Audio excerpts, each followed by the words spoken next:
The marvelous powder of life.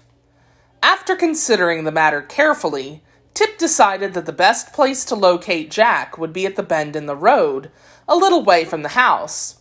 So he started to carry his man there, but found him heavy and rather awkward to handle. After dragging the creature a short distance, Tip stood him on his feet, and by first bending the joints of one leg and then those of the other, at the same time pushing from behind, the boy managed to induce Jack to walk to the bend in the road. It was not accomplished without a few tumbles, and Tip really worked harder than he ever had in the fields or the forest. But a love of mischief urged him on, and it pleased him to test the cleverness of his workmanship. "Jack's all right, and works fine," he said to himself, panting with unusual exertion. But just then he discovered the man's left arm had fallen off in the journey, so he went back to find it, and afterward, by whittling a new and stouter pin for the shoulder joint, he repaired the injury so successfully that the arm was stronger than before. Tip also noted that Jack's pumpkin head had twisted around until it faced his back, but this was easily remedied. When at last the man was set up facing the turn in the path where old Mombi was to appear, he looked natural enough to be a fair imitation of a Gillikin farmer, and unnatural enough to startle anyone who caught him unawares. As it was yet too early in the day to expect the old woman to return home, Tip went down into the valley below the farmhouse and began to gather nuts from the tree that grew there. However, old Mombi returned earlier than usual. She had met a crooked wizard who resided in a lonely cave in the mountains, and had traded several important secrets of magic with him. Having in this way secured 3 new recipes, 4 magical powders, and a selection of herbs of wonderful power and potency, she hobbled home as fast as she could in order to test her new sorceries. So intent was Mombi on the treasures she had gained, that when she turned the bend in the road and caught a glimpse of the man, she merely nodded and said, "Good evening, sir."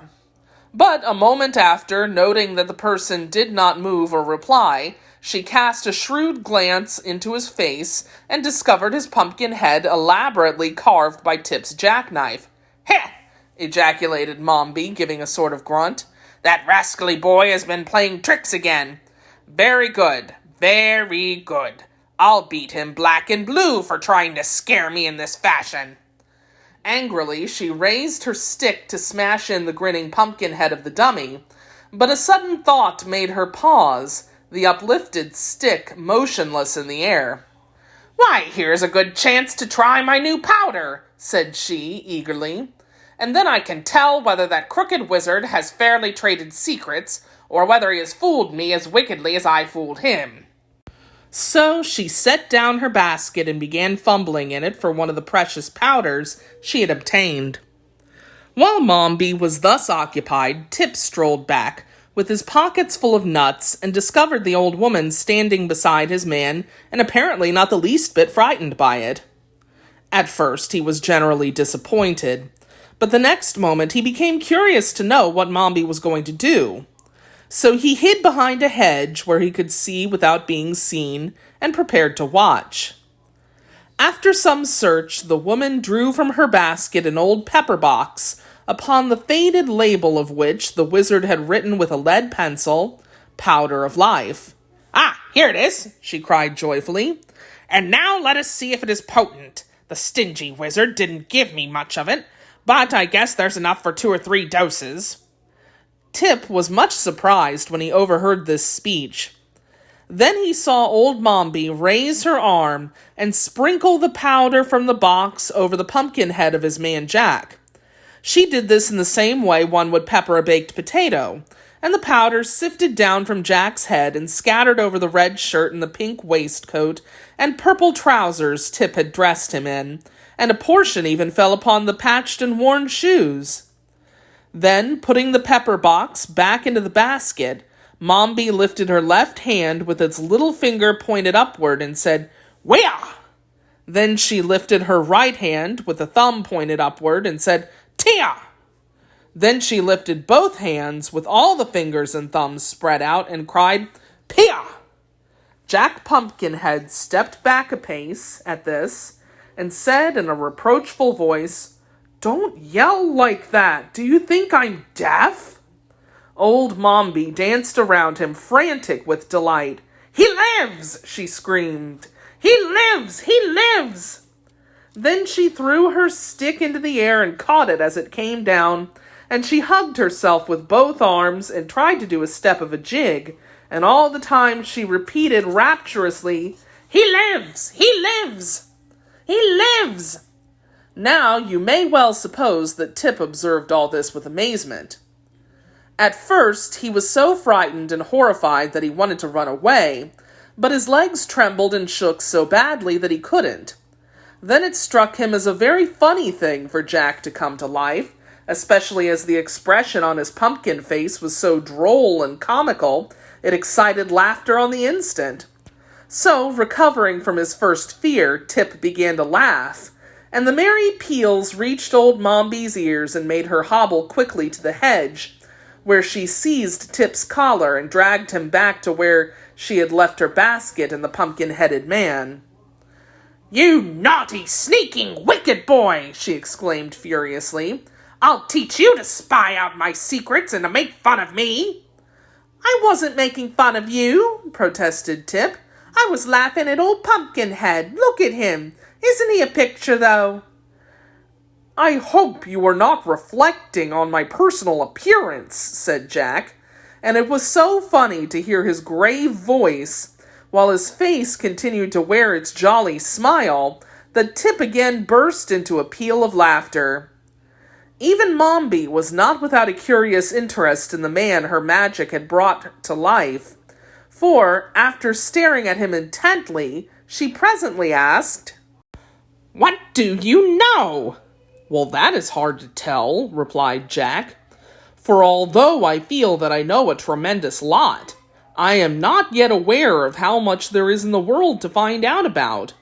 It will take me a little time to discover whether I am very wise or very foolish." To be sure," said Mombi thoughtfully. "But what are you going to do with him now he's alive?" asked Tip, wondering. "I must think it over," answered Mombi. "But we must get home at once, for it's growing dark. Help the Pumpkinhead to walk." "Never mind me," said Jack. "I can walk as well as you can. Haven't I got legs and feet, and aren't they jointed?" "Are they?" asked the woman, turning to Tip.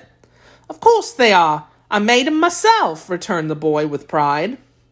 So they started for the house, but when they reached the farmyard, old Mombi led the pumpkin man to the cow stable and shut him up in an empty stall, fastening the door securely on the outside. "I've got to attend to you first," she said, nodding her head at Tip. Hearing this, the boy became uneasy, for he knew Mombi had a bad and revengeful heart, and would not hesitate to do any evil thing. They entered the house. It was a round, dome-shaped structure, as are nearly all the farmhouses in the land of Oz. Mombi bade the boy light a candle, while she put her basket in a cupboard and hung her cloak on a peg. Tip obeyed quickly, for he was afraid of her. After the candle had been lighted, Mombi ordered him to build a fire in the hearth, and while Tip was thus engaged, the old woman ate her supper. When the flames began to crackle, the boy came to her and asked a share of the bread and cheese, but Mombi refused him. "I'm hungry," said Tip in a sulky tone. "You won't be hungry long," replied Mombi with a grim look. The boy didn't like this speech, for it sounded like a threat. But he happened to remember he had nuts in his pocket, so he cracked some of those and ate them while the woman rose, shook the crumbs from her apron, and hung above the fire a small black kettle. Then she measured out equal parts of milk and vinegar and poured them into the kettle. Next she produced several packets of herbs and powders, and began adding a portion of each of the contents to the kettle. Occasionally she would draw near the candle and read from a yellow paper the recipe of the mess which she was concocting. As Tip watched her, his uneasiness increased. "What is that for?" he asked. "For you," returned Mombi briefly. Tip wriggled around upon his stool and stared a while at the kettle, which was beginning to bubble. Then he would glance at the stern and wrinkled features of the witch and wish he were any place but in that dim and smoky kitchen, where even the shadows cast by the candle upon the wall were enough to give one the horrors. So an hour passed away, during which the silence was only broken by the bubbling of the pot and the hissing of the flames. Finally, Tip spoke again. "Have I got to drink that stuff?" he asked, nodding toward the pot. "Yes," said Mumby. "What'll it do to me?" asked Tip. "If it's properly made," replied Mombi, "it will change or transform you into a model marble statue." Tip groaned and wiped the perspiration from his forehead with his sleeve. "I don't want to be a marble statue," he protested. "That doesn't matter. I want you to be one," said the old woman, looking at him severely. "What use'll I be then?" asked Tip. "There won't be any one to work for you." "I'll make the pumpkin head work for me," said Mombi. Again Tip groaned.